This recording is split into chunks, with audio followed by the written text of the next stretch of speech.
نحمده ونصلي ونسلم على سيدنا ومولانا محمد النبي الكريم الأمين المكين الحنين الرؤوف الرحيم. أما بعد، أعوذ بالله من الشيطان الرجيم. بسم الله الرحمن الرحيم.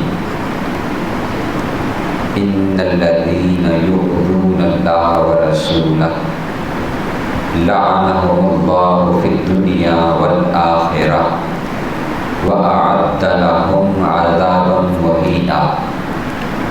صدق الله مولانا العظيم. إن الله وملائكته يصلون على النبي يا أيها الذين آمنوا صلوا عليه وسلموا تسليما. اللهم صل على سيدنا ومولانا محمد النبي الأمي وعلى آله وسلم تسلیما. اللہ جل مجدہ کے فضل و احسان و کریمہ کا صلی اللہ علیہ وآلہ وسلم کے نالین پاک کے تصدق سے بحمدہ تعالی جمعۃ المبارک کے عظیم اور بابرکت دن ہم اللہ رب العزت کے حضور اس کے گھر میں شریک اور حاضر ہیں. گزشتہ نشست کے اندر ہم نے سیدہ طیبہ طاہرہ عقیلہ بنی ہاشم عالمہ خیر معلمہ سیدہ زینب سلام اللہ علیہا آپ کا واقعہ کربلا کے بعد جو کردار تھا اس پر گفتگو کی. اسی مضمون کو ہم آگے چلاتے ہوئے آج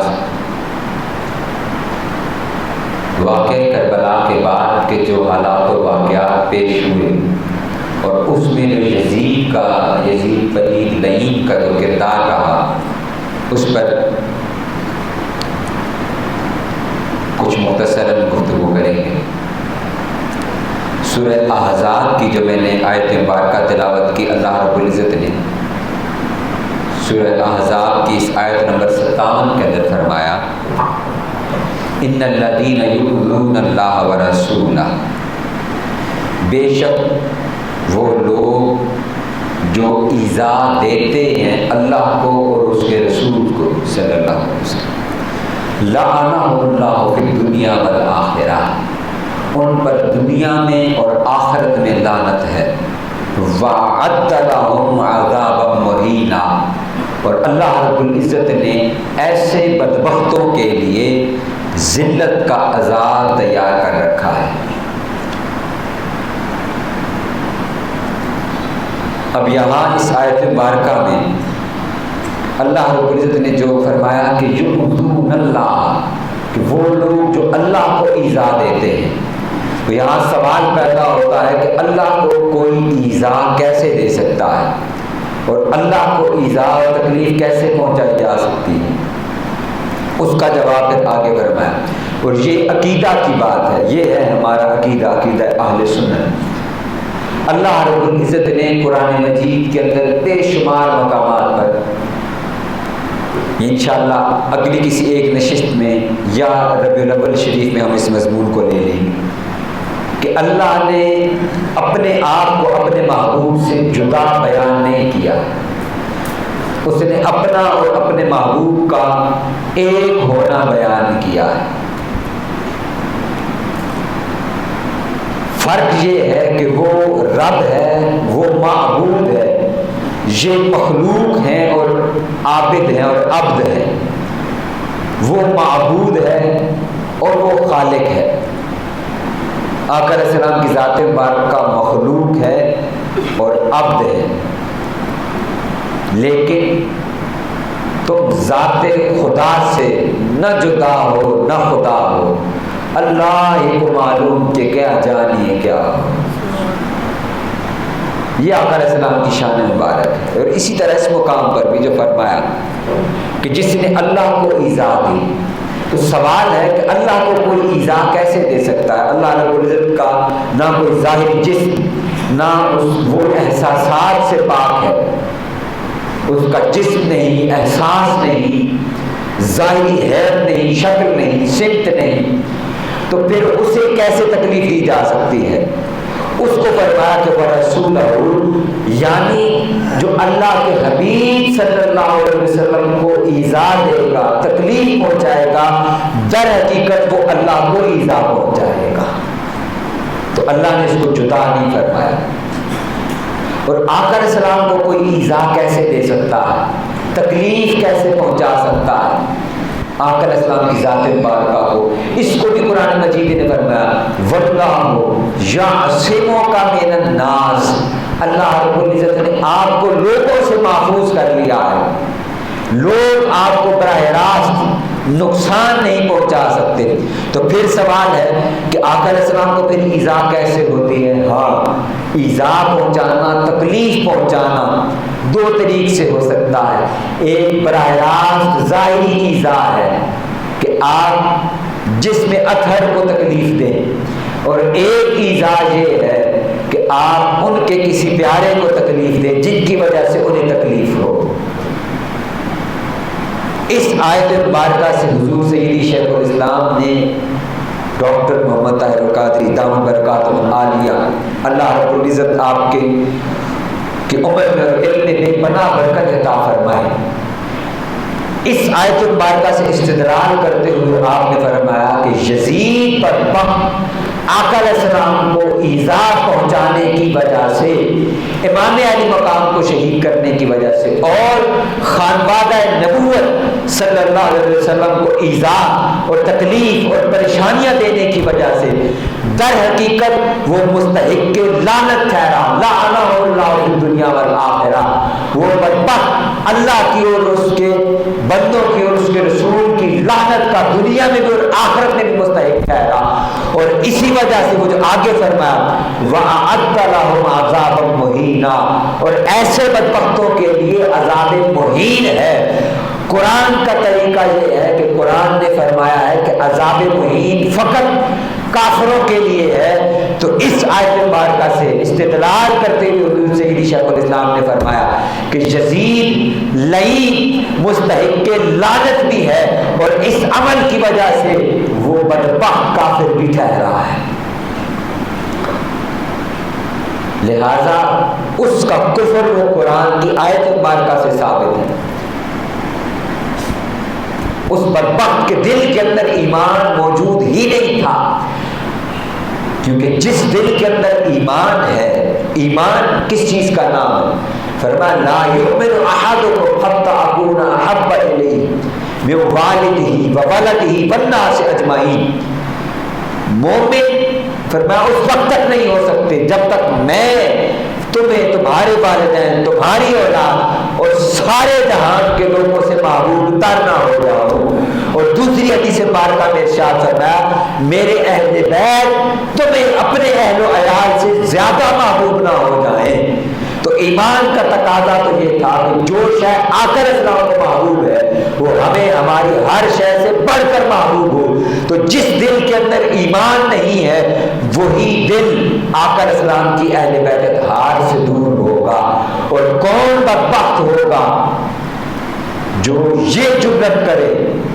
یہ تو عام منافق کی علامت ہے، عام منافق کی، آقا علیہ السلام کی حدیث ہے، آپ سنتے آئے ہیں یہاں پہ۔ عام منافق کی یہ نشانی ہے کہ وہ آقا علیہ السلام کے اہل بیت سے بغض رکھتا ہے، ان سے دوری رکھتا ہے، ان کے ذکر سے دوری اختیار کرتا ہے، کجا یہ کہ کوئی ان کی ازواج جو مجسم ان کے جسم ہے ان کو براہ راست تکلیف اور نقصان دے، ایسا کوئی پلے درجے کا بدبخت کافر ہی کر سکتا ہے۔ یہ منافق کے بھی بس کی بات نہیں ہے، اور عام کافر کے بھی بس کی بات نہیں ہے۔ یہ ابھی میں کچھ روایات آپ کے سامنے پیش کرتا ہوں، عام کافر کی بھی بس کی بات نہیں ہے۔ جب خانوادہ نبوت دربار یزید میں پہنچا دمشق میں، تو یزید لعین نے اس وقت چند اشعار پہ پڑھے۔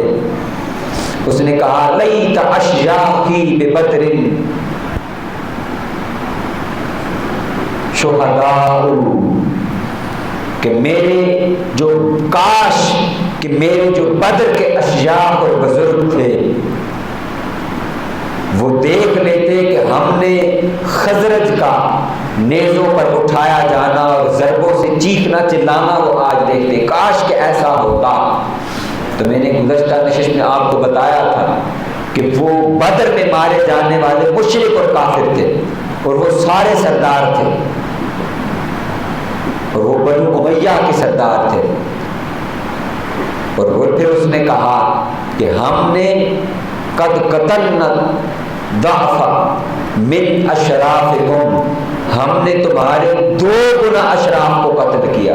یعنی یہ تو کیا شرفاء ہوں گے، وہ آقا علیہ السلام جو خود رسالت کا منبع ہے اور آپ کا جو خانوادہ ہے، تو وہ اشراف میں شرفاء میں سب سے بلند تر جن کا مقام ہے، وہ کہتا ہے کہ ہم نے ان کے 2 گنا اشراف کو قتل کیا اور یوم بدر کے میزان کے جھکاؤ کو برابر کر دیا۔ یہ اس بدبخت لعین نے جب قافلہ حسینی خانوادہ نبوت کا قافلہ جب دمشق میں دربار یزید میں پہنچا تو یہ اس نے اشعار پڑھے، اور تمام جو مورخین ہیں، محدثین، مفسرین، علماء نے اس پر کلام کیا ہے کہ یہ کلمات اپنے آبا کے کفر پر راضی ہونا، اس پر شکر کرنا، اس پر خوشی کا اظہار کرنا، اور آقا علیہ السلام کے خانوادے کی شہادت کے اوپر خوشی کا اظہار کرنا، یہ در حقیقت کفر کی نشانی ہے، یہ نفاق بھی نہیں ہے۔ اور میں عرض کر رہا ہوں کہ کفر بھی پرلے درجے کا ہے، پرلے درجے کا کفر ہے۔ اب یزید لعین نے یہاں پر ایک عمل کیا۔ اب یہ جو میں نے کہا کہ آپ سنیے کہ کافر بھی اس کا تصور نہیں کر سکتا، جو غیر مسلم ہے، اس نے آقا علیہ السلام، اس نے نواسہ رسول امام علی مقام کے آپ کے لبے نازکی پر جب اس نے چھڑی ماری اور جب یہ اس نے اشعار پڑھے، تو پھر اس وقت یزید کے دربار میں جو روم کا سفیر تھا، روم کا سفیر بیٹھا ہوا تھا، وہ تو عیسائی تھا، وہ یہ دیکھ کر حیران رہ گیا۔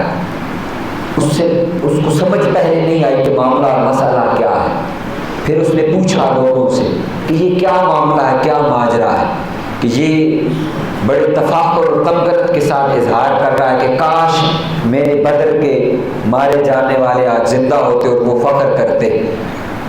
تو اس کو بتایا گیا کہ یہ جو خانوادہ ہے، یہ جو شہداء کے سر ہیں، یہ خاندان نبوت اور نواسہ رسول صلی اللہ علیہ وسلم کے، اور ان کے ہاتھوں سے بدر میں اس یزید کے آبا مارے گئے تھے۔ عیسائی یہ سن کر اس پر کپ کپی طاری ہو گئی۔ اس نے کہا ظالمو، مجھے کوئی شک نہیں رہا کہ تم بے قدرے لوگ ہو اور تم دنیا پرست ہو، ایمان تمہارے دل کے اندر موجود نہیں ہے۔ اس نے کہا ہمارے پاس ایک گرجا ہے، ایک گرجا، یہ ایمان کی بات، ایمان کی، یہ تعلق کی بات ہے۔ یہ وہ چیزیں ہیں جو براہ راست کتب کے اندر احکام میں نازل نہیں ہوتی، اور نہ اللہ رب العزت نے اس انداز میں نازل کی، نہ قرآن مجید میں، اور احادیث کے اندر، روایات کے اندر یہ چیزیں مل جاتی ہیں، موجود ہیں۔ یہ قلبی تعلق کا نام ہے، محبت، اس کو محبت کہتے ہیں۔ یہ ایمان ہے، ایمان کا جوہر جس کو کہتے ہیں، جوہر ایمان کا، اس کا نام محبت ہے۔ وہ آقا علیہ السلام کے ساتھ محبت، وہ آپ کے خانوادہ کے ساتھ محبت، غیر مشروط محبت۔ اس نے کہا ہمارے پاس ایک گرجا ہے، وہاں پر عیسیٰ علیہ السلام کی سواری کے پاؤں کا نشان ہے، نہ عیسیٰ علیہ السلام کے اپنے قدم کا نشان، اور نہ سواری کا کوئی ظاہری علامت، یعنی سواری کا پاؤں نہیں، فرمایا سواری کے پاؤں کا نشان موجود ہے۔ ہم ہر سال وہاں پر اس کی زیارت کو ایسے جاتے ہیں جیسے تم حج کے دنوں کے اندر کعبہ کی زیارت کو جاتے ہیں۔ یہ ہمارا عالم ہے۔ تو تمہارے درمیان آقا علیہ السلام کی اتنی بڑی عظیم نشانی موجود تھی امام علی مقام کی صورت کے اندر، اور بدبختوں کو انہیں شہید کر دیا، وہ اٹھ کر وہاں سے چلا گیا۔ پھر اسی طرح ایک یہودی وہاں پر تھا، وہ حضرت داؤد علیہ السلام کی نسل میں سے تھا، داؤد علیہ السلام کی. تو اس نے بھی یہی کہا، اس نے کہا کہ اے بدبختو، جو تم نے بدبختی کی ہے ہم اس کا تصور بھی نہیں کر سکتے کہ اپنے نبی کے خانوادہ کے ساتھ یہ سلوک. اس نے کہا تمہارے لیے ڈوب مرنے کا مقام ہے اور تم اس پر جتنا ماتم اور گریہ کرو وہ کم ہے. یہ تمہارا گریہ اور ماتم اپنی بدبختی کے اوپر ہے. تو یہ جو میں نے کہا کہ یہ فقط کفر نہیں تھا یزید کا، فقط کفر نہیں، یہ پہلے درجے کا کفر تھا، آخری درجے کا کفر تھا کہ انسان اتنی بڑی بدبختی پر اتر آئے فقط دنیا کے حرص اور لالچ کے اندر. اور میں اس کو یوں کہوں گا کہ یہ دنیا کا حرص اور لالچ نہیں تھا، یہ در حقیقت اس کی بدبختی تھی جو اس کے اندر چھپی ہوئی تھی. اس کو اس نے ایک لبادہ اور ایک اس کو کیا کہتے ہیں کہ اس کا موقع مل گیا، اپنے تخت پر بیٹھنے کا اور اپنی حکومت اور سیاست کا ایک موقع ملا، جس سے اس نے اپنی بدبختی کا اظہار کیا، اپنی دشمنی کا اظہار خانوادہ رسول صلی اللہ علیہ وسلم کے ساتھ کیا. بعد ازاں جب خانوادہ نبوت وہاں پر رہا دمشق کے اندر، تو میں نے جیسا کہ پچھلی نشست میں عرض کیا کہ سیدہ جہاں جاتا وہ قافلہ، سیدہ زینب سلام اللہ علیہ کے خطبات ہوتے وہاں، جو لوگ دیکھتے آپ ان سے گفتگو فرماتے، اس کی اثر انگیزی اتنی شدید تھی، اتنی زیادہ تھی کہ لوگوں کے اندر بغاوت کا جذبہ پیدا ہونا شروع ہو گیا. اب حقیقت حال یہ اب یہ میں آپ کو ایک تاریخی بات عرض کر رہا ہوں، تاریخی بات. شام اس دور کے اندر یہ عیسائی سلطنت کا حصہ تھا، روم کا، روم کی جو عیسائی سلطنت ہے اس کا یہ حصہ تھا. یہ اگر آپ دیکھیں اس کو نقشے کے اوپر تو یہ سمندر کے کنارے پر ہے.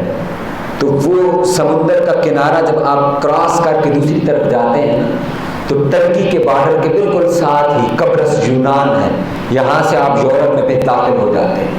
تو یہ قریب ترین عیسائی سلطنت جو پوری رومن امپائر تھی اس دور کی، وہ رومن امپائر جو سینکڑوں سالوں سے چلی آ رہی تھی، اس رومن امپائر کا یہ ایک حصہ تھا شام، دمشق. سیدنا عمر فاروق رضی اللہ تعالیٰ عنہ کے دور کے اندر آپ نے اس رومن امپائر کو شکست دی، کیسر روم کو آپ نے شکست دی اور پھر یہ مسلمانوں کے پاس یہ خطہ آ گیا. اس دور کے اندر حضرت امیر معاویہ رضی اللہ تعالیٰ عنہ آپ کو وہاں پر گورنر بنا کر بھیجا گیا. ایک وقت گزرا، عرصہ گزرا، وہ پھر اب تاریخی معاملات ہیں ان کی طرف اب میں نہیں جاتا ان کی تفاصیل کے اندر. لیکن حقیقت حال یہ ہے کہ مدینہ سے اور کوفہ سے بڑی دوری کی وجہ سے وہ لوگ آقا علیہ السلام کی اہل بیت کے حوالے سے انہیں کوئی علم نہیں تھا کہ یہ بھی دین کا ایک اہم جز ہے اور یہ دین کا ایک اہم حصہ ہے یہ بات، اور یہ ایمان کا تقاضا ہے. انہوں نے باقی چیزیں سیکھ لی، نماز، روزہ، حج، زکوٰۃ وغیرہ، کلمہ انہوں نے پڑھ لیا، لیکن اس بات کا اندازہ انہیں نہیں ہو سکا، یہ پہچان نہیں ہو سکی. پھر ایک لمبا عرصہ مولا کائنات امام علی علیہ السلام کے اوپر سب و شتم ہوتا رہا، ممبروں کے اوپر، مسجدوں کے اوپر. ان کو یہ لگتا تھا کہ دین اسی کا نام ہے، یہی دین ہے در حقیقت.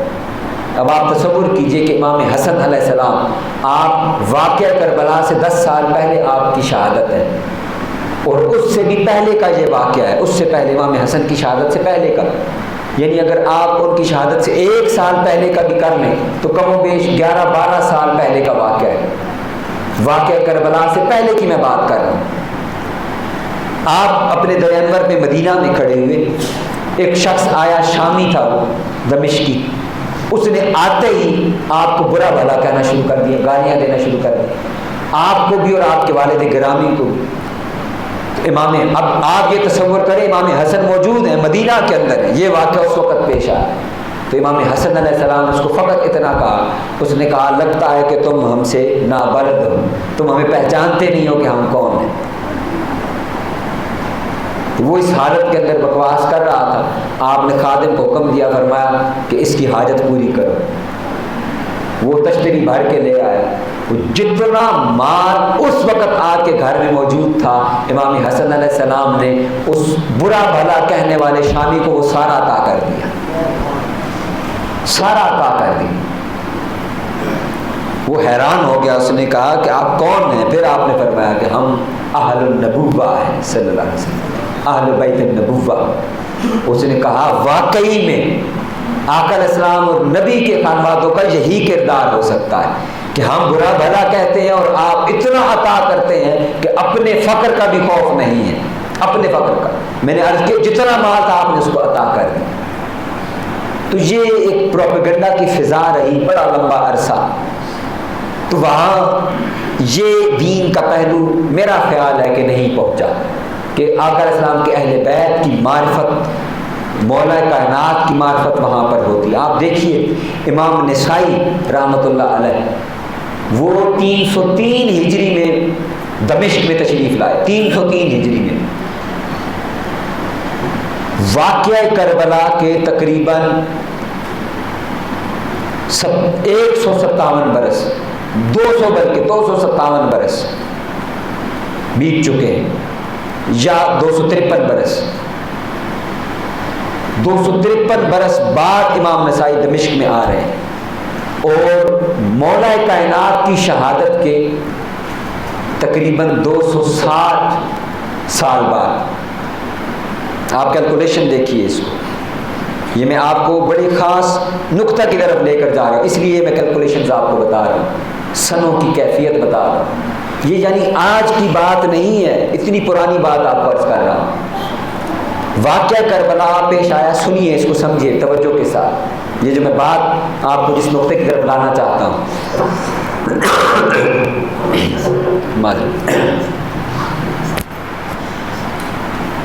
آقا علیہ السلام کا وصال ہے 11 ہجری کے اندر, سن 11 ہجری میں. واقعہ کربلا پیش آیا 61 ہجری میں, آقا علیہ السلام کے وصال کے ٹھیک 50 سال بعد. فرق دیکھتے آئیے, 50 سال بعد.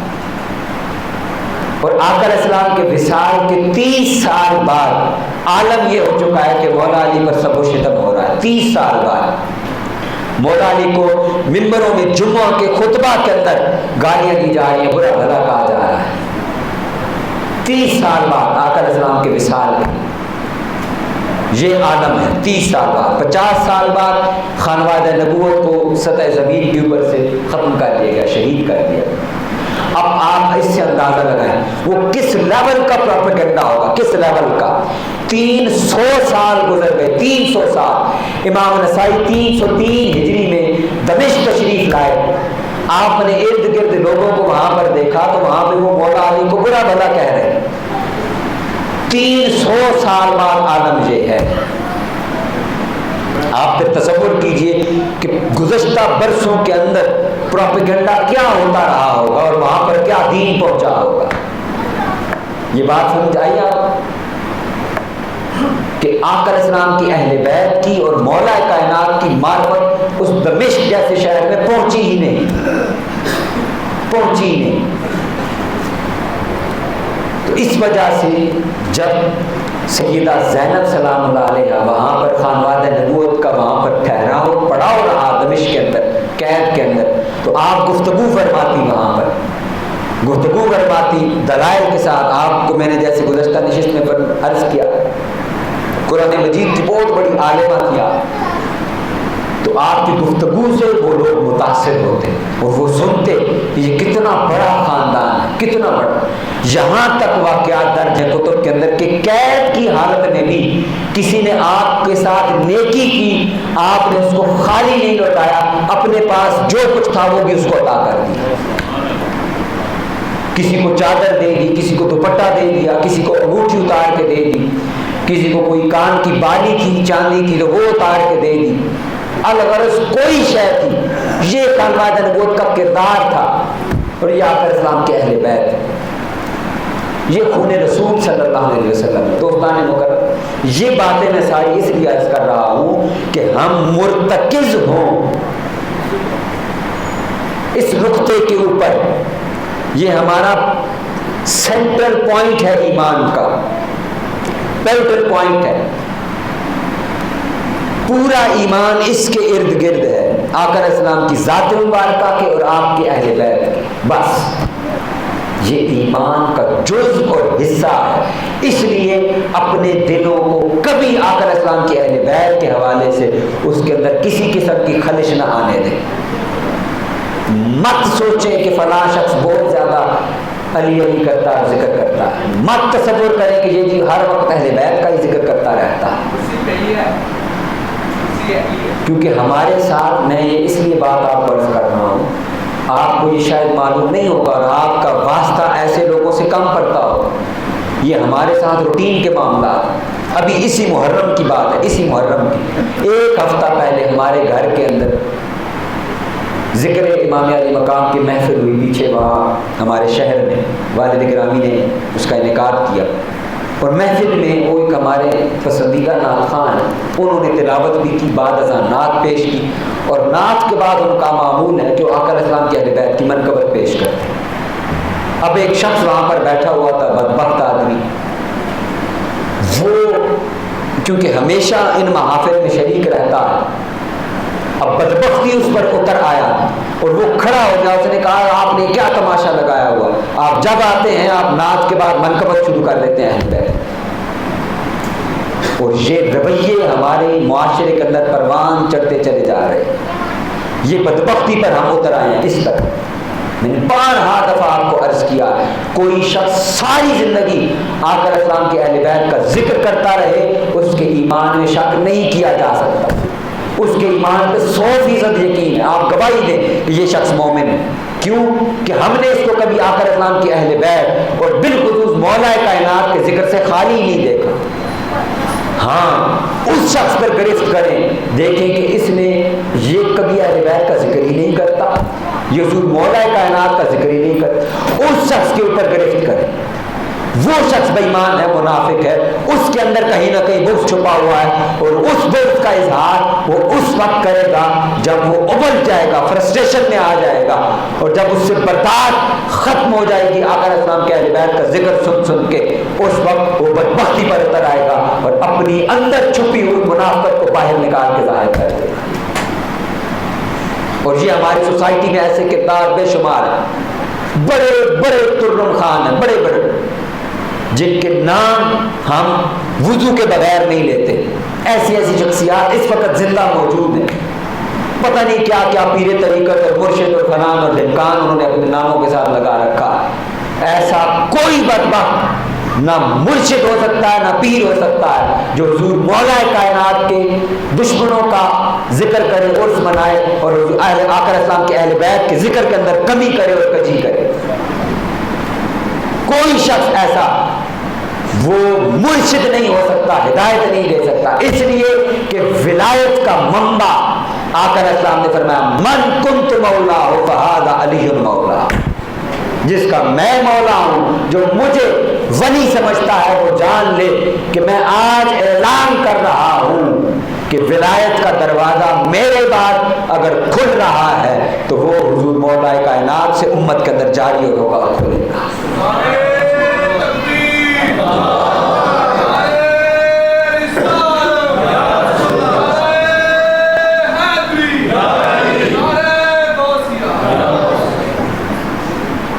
پھر ایک اور باریک بات آپ کو عرض کرتا ہوں، اس کی وجہ یہ میں باتیں اس لیے کر رہا ہوں، بعض باتیں آپ کو کچھ شاید ذہنوں میں عجیب بھی لگ رہے ہیں، میں نے کوشش کی ہے پچھلے 2 سالوں میں کچھ نہ کچھ تربیت ہو جائے ہماری، لیکن میں بار بار اس کا تذکرہ اس لیے کرتا ہوں، سوسائٹی بھری پڑی ہے، بڑے بڑے نام ہیں ایسے موجود ہیں سوسائٹی کے۔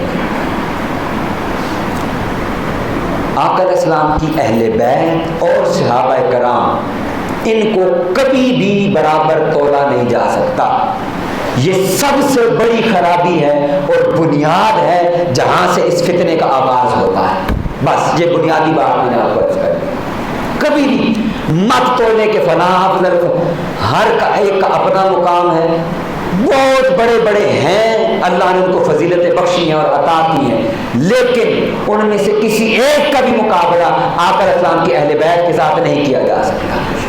اور یہ بات میں آپ کو اپنی طرف سے نہیں کہہ رہا، یہ ہمارے اہل سنت کے جمی ائمہ محدثین کا یہی بیان اور عقیدہ ہے۔ امام احمد بن حنبل سے کسی نے سوال کیا، انہوں نے کہا کہ فضیلت کی ترتیب کیا ہے؟ آپ نے سیدنا صدیق صحابہ کرام انہوں نے سوال کیا، یہ توجہ سے سنیے گا، اس نے کہا صحابہ کرام رضوان مجمعین کے اندر فضیلت کی ترتیب کیا ہے؟ آپ نے فرمایا سب سے افضل وہ سیدنا ابوبکر صدیق رضی اللہ تعالیٰ عنہ، پھر سیدنا عمر فاروق رضی اللہ تعالیٰ عنہ، پھر سیدنا عثمان غنی رضی اللہ تعالیٰ عنہ۔ آپ یہاں اتنا جملہ بول کے آپ خاموش ہو، پھر اس شخص نے سوال کرنے کا آپ نے حضور مولا کائنات کا نام نہیں لیا اس ترتیب کے اندر، تو امام احمد بن حنبل یہ عقیدہ ہے، یہ سمجھیے بات۔ آپ نے فرمایا تم نے کہا ہے کہ آقا اسلام کے اصحاب کے اندر فضیلت کی ترتیب کیا ہے؟ مولا علی وہ آقا اسلام کے اہل بیت میں آتے ہیں، اور حضور نے فرمایا ہے، اور آقا اسلام کے اہل بیت کے مختلف ائمہ کی یہ حدیث روایت ہے، فرمایا کہ ہم اہل بیت کو عامت الناس کے اوپر کبھی مقیاس نہ کرو، ہمیں ان کے برابر کبھی نہ تولو، ان میں سے کوئی شخص وہ ہمارے برابر نہیں ہو سکتا۔ یہ بنیادی خرابی ہے بس، کہ ہم حضور مولا کائنات کو اور امام حسن امام حسین مجتبی حسن علیہ السلام کو، ان کو صحابہ کرام کے برابر گننا اور تولنا شروع کر دیتے ہیں۔ اس بدبختی میں کبھی بھی نہ پڑے، ان کا اپنا بہت بڑا مقام ہے آقا السلام کے صحابہ کرام کا، ان کی بے پناہ قربانیاں اور ان کی سواریوں کی گرد کو بھی کوئی نہیں پہنچ سکتا، اس لیے کہ قرآن نے اس کی قسم کھائی ہے والعادیات ضبحا فالموریات قدحا۔ لیکن یہ خون رسول ہے، خون رسول۔ تو آقا السلام کے ساتھ آپ کسی کا جوڑ ملا سکتے ہیں؟ سیدہ کائنات حضور نے خود فرمایا فاطمہ بضعۃ منی، فاطمہ میرے جان کا ٹکڑا ہے، جگر کا نہیں فرمایا، لفظ جگر اس پوری روایت میں نہیں فرمایا، میری جان کا ٹکڑا۔ اور مولا علی کو آقا السلام نے ارشاد فرمایا اے علی میری اور تیری تخلیق ایک ہی مٹی سے ہوئی ہے، اور ایک روایت میں فرمایا میری اور تیری تخلیق ایک ہی نور سے ہوئی ہے۔ تو یہ ایک خاندان ہے، ایک خانوادہ ہے، اس کو باقی اس کی سادہ مثال میں نے پہلے بھی عرض کیا، میں پھر باقی مضمون کو مکمل کرتا ہوں۔ آپ دیکھیے ہم کسی کے ہاں بیعت ہوتے ہیں تو ہمارے پیر ہیں، اور باقی سارے کیا ہیں؟ مرید۔ تو مرید کبھی اٹھ کر یہ کہتے ہیں کہ یہ جو پیروں کا بیٹا ہے یہ ہمارے برابر ہے، یہ ہم جیسا ہی ہے، اس کو کیا فضیلت حاصل ہے؟ ایسا کیا کبھی ہم نے اپنے پیروں کے معاملے میں؟ ہم اپنے پیروں کے بارے میں ایسا نہیں کرتے، وہ سید الانبیاء صلی اللہ علیہ وسلم۔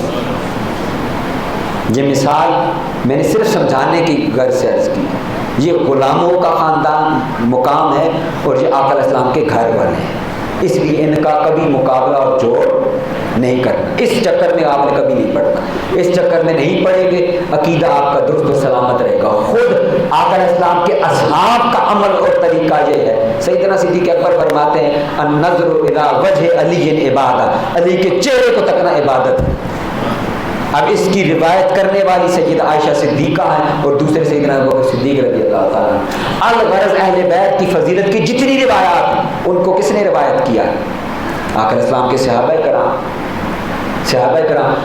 سیدنا صدیق اکبر رضی اللہ تعالیٰ عنہ کی روایت ہے، سیاستہ کی روایت عرض کر رہا ہوں، سیدنا صدیق یا غالباً بخاری شریف کی روایت ہے، سیدنا صدیق اکبر رضی اللہ تعالیٰ عنہ نے فرمایا آقا علیہ السلام کی محبت کو یا آقا علیہ السلام کو اگر آپ نے تلاش کرنا ہے تو حضور کی اہل بیت کے اندر تلاش کیا کرو، یہ صحابہ کا عقیدہ ہے۔ تو میں عرض یہ کر رہا تھا وہاں دمشق میں کیونکہ لوگوں کو معلوم نہیں تھا اہل بیت کا مقام، تو سیدہ زینب سلام اللہ علیہا نے جب خطبات دیے تو لوگوں کو فہم آنا شروع ہوا۔ اب یزید کو خطرہ لاحق ہوا کہ کہیں ایسا نہ ہو کہ لوگ حقیقت سے آشکار ہو جائے، حقیقت آشکار ہو جائے، وہ پہچان لیں۔ پھر اس نے خانوادہ نبوت کو مدینہ کی طرف روانہ کیا، اور جب یہ قافلہ مدینہ کے قریب پہنچا تو عالم یہ تھا کہ خود خانوادہ نبوی صلی اللہ علیہ وسلم میں بھی اتنی ہمت نہیں ہو رہی تھی کہ وہ مدینہ میں داخل ہو سکے، اس وجہ سے کہ جب یہ قافلہ وہاں سے روانہ ہوا تھا 28 رجب کو سن 60 ہجری کو، تو ایک ہرا بھرا حضور کا گلشن تھا،